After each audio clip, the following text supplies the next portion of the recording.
राधे राधे।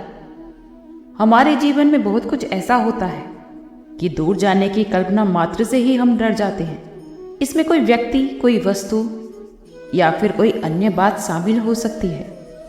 और प्रश्न तो ये उठता है कि किसी प्रिय व्यक्ति या वस्तु के खो देने का डर क्या वास्तव में हमें उस समय को आनंद में जीने का मौका देता है जब वो हमारे साथ होते हैं, क्योंकि सारा समय तो हम उस डर में ही खो देते हैं। हमारी समझदारी यही कहती है कि किसी भी वस्तु, रिश्ते या किसी और भी चीज़ से इतना लगाव ठीक नहीं कि मन में उसके खो जाने का डर ही बैठा दे। दरअसल जीवन तो एक नई यात्रा है जिसमें हर पड़ाव पर कुछ संबंध पीछे छूट जाते हैं और कुछ नए एहसास जुड़ भी जाते हैं। जिस रिश्ते का या फिर जिस व्यक्ति का हमारे साथ संयोग लिखा है तो वो उतना ही समय हमारे साथ रहता है। अगर इस सत्य को स्वीकार लिया जाए तो मन से खो जाने का डर खत्म हो जाएगा और आप खुलकर प्रसन्नता से जी पाएंगे। मनुष्य देह में जन्म मिलना ही इस दुनिया का सबसे श्रेष्ठ उपहार है। जीवन में सब कुछ पाया जा सकता है, मगर सब कुछ देने पर भी जीवन नहीं पाया जा सकता। अपने जीवन का कभी भी तिरस्कार नहीं करना चाहिए, बल्कि अपने जीवन से हमेशा प्यार करना चाहिए। जीवन को हमेशा बुरा कहने की अपेक्षा जीवन की बुराई मिटाने का प्रयास करो, यही समझदारी है। जीवन में बुराइयां जरूर हो सकती हैं, लेकिन जीवन बुरा कभी नहीं होता, बल्कि जीवन तो एक अवसर है श्रेष्ठ बनने का, कुछ श्रेष्ठ करने का, श्रेष्ठ पाने का। इस जीवन की दुर्लभता जिस दिन किसी को समझ आ जाएगी, उस दिन कोई भी व्यक्ति अपने जीवन का दुरुपयोग नहीं करेगा। जीवन को बुरा तो केवल उन लोगों के लिए कहा जाता है जिनकी नज़र फूलों की बजाय कांटों पर लगी होती है। जिस दिन हमें हमारे जीवन का मूल्य समझ में आ जाएगा, उस दिन जीवन का तिरस्कार करने से भी बच पाएंगे। कुछ लोगों का मानना यह भी है कि श्रीमद् भागवत गीता हिंसक युद्ध का नहीं, बल्कि उसमें तो एक मनोयुद्ध का वर्णन है। आज की दुनिया में प्रत्येक व्यक्ति को जीवन में ऐसी चुनौतियों का सामना करना पड़ता है जहाँ जीवन जीना बहुत कठिन हो जाता है। उसके बाद उसका विश्वास, उसका धैर्य, उसका मूल्य कुछ नहीं बचता, बल्कि वो संघर्ष में ही अपना जीवन नष्ट कर लेता है, क्योंकि जीवन को जीने की सही विधि उसके पास नहीं होती। जिस परिवर्तन को समय चाहता है, उस परिवर्तन को अपनाने की क्षमता उसके पास नहीं होती। इसलिए वो इंसान अपने आप को असमर्थ, शक्तिहीन महसूस करने लगता है। इसी बात को तो अर्जुन के द्वंद्व के रूप में दर्शाया गया है, क्योंकि ऐसी मनोदशा का ज्ञान भी इस ज्ञान द्वारा ही मिलता है। अगर आप भगवान पर पूर्ण निश्चय रख करके अपने जीवन रूपी रथ का सारथी उसे बना लिया और अपनी बुद्धि का समर्पण उसको कर दिया, तो आपको मानसिक द्वंद्व से तो छुटकारा मिल ही जाएगा और हर परिस्थिति में आपकी विजय भी निश्चित है। मंदोदरी रावण की पत्नी थी और हर पत्नी की तरह मंदोदरी भी अपने पति की भलाई ही चाहती थी। सीता हरण के बाद मंदोदरी ने रावण को समझाने की बहुत कोशिश की। मंदोदरी ने कई बार रावण से कहा कि वो राम जी को सीता को लौटा दे, लेकिन अहंकार में डूबा रावण ने उसकी बात नहीं मानी और एक दिन उसका अंत हो गया। इसलिए हमें हमेशा मंदोदरी और रावण के जीवन से सीख लेनी चाहिए कि जीवन साथी की बात नहीं मानी। इसलिए तो कहते हैं कि जीवन साथी की सलाह तुरंत मान लेनी चाहिए, वरना सब कुछ जीवन में नष्ट हो सकता है। कभी भी किसी की संपत्ति या वैभव को देखकर बराबरी करने का विचार बुरा नहीं है, लेकिन अपने भीतर ईर्ष्या भाव को जन्म देना अवश्य बुरी बात है। हम जीवन को सदैव एक ही दृष्टि से देखते हैं। इस जगत में देखा जाए तो कोई भी पूर्ण नहीं है। माना कि ये बात सत्य है कि जो सामने वाले के पास है वो आपके पास नहीं है, लेकिन जीवन को दूसरी दृष्टि से देखने का प्रयास करेंगे तो आपको पता चलेगा कि जो आपके पास है वो सामने वाले के पास भी नहीं है।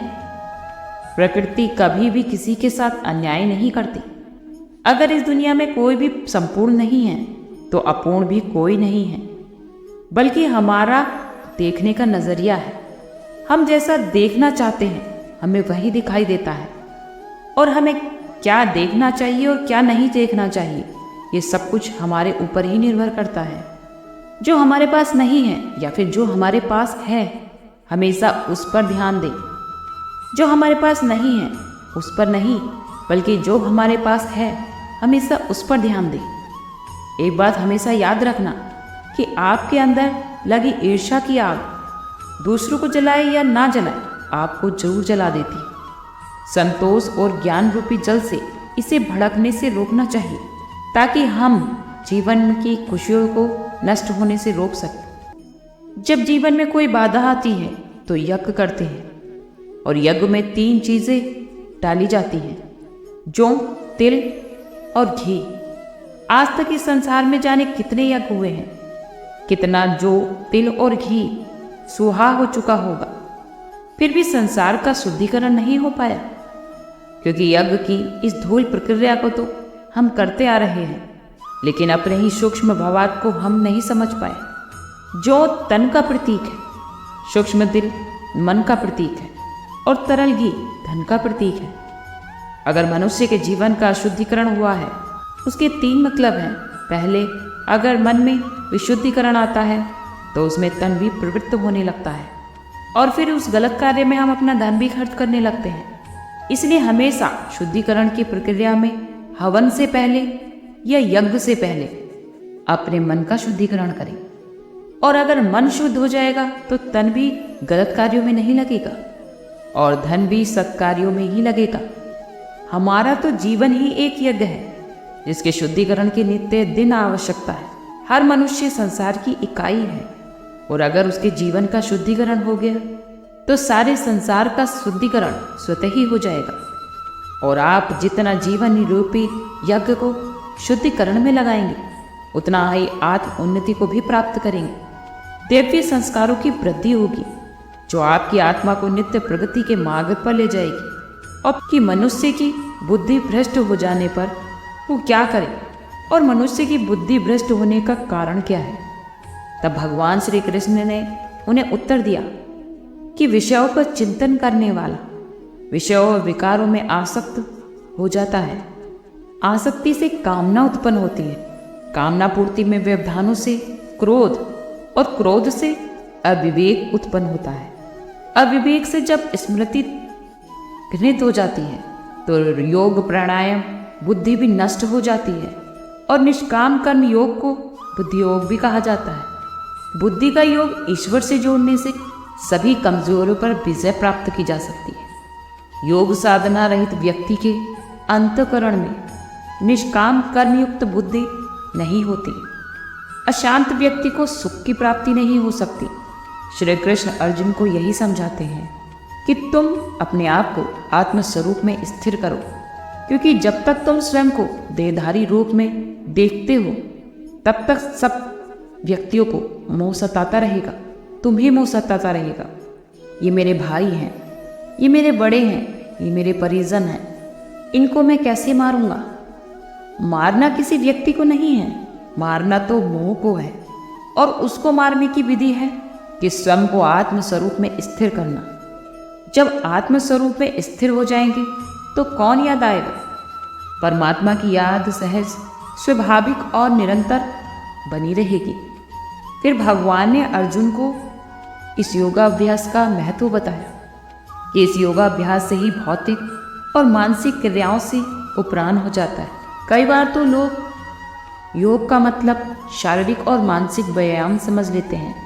भगवान श्री कृष्ण ने अर्जुन को कभी भी भौतिक या मानसिक क्रियाएं करने की प्रेरणा नहीं दी, लेकिन योग का मतलब है सभी बातों से मन को ऊपर उठाना और विशुद्ध मन से आत्मस्वरूप में स्थित होकर परमात्मा की याद में सुख और आत्मसंतुष्टि का अनुभव करना।